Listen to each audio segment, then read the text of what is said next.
Well, let's take a quick look back at the election over in the UK last week, because it was a big week last week in the UK. And we told you to be watching that, and probably you did, because, boy, did the Conservatives ever run away with the election. They got the biggest election victory that they've had, the Conservative Party, which is also called the Tories, since Margaret Thatcher.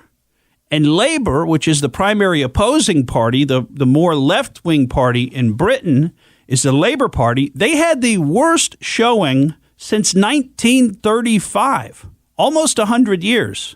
They've not had so few seats in Parliament.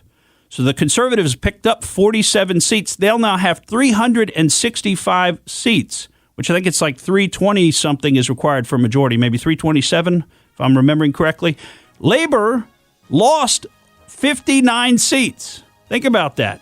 59 seats they lost. They're down to 203. They barely hung on to 200 seats. I mean, and again, that's the least number of seats in Parliament that they've had since 1935. Another interesting development is the Scottish National Party picked up 13 seats. They now have 48 and pretty much all of Scotland.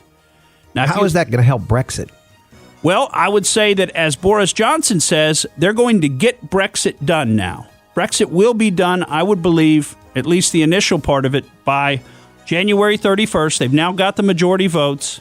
They can vote it through, the plan that they'd already agreed to with the EU, and that they wanted to vote through earlier this year, but they couldn't because Labour and Jeremy Corbyn were obstructing the vote. But now this will go through by the end of January this year. Thank you for listening to the Morgan Streetman Show. We hope you enjoyed what you heard, and if you did, please click like and subscribe to help us out.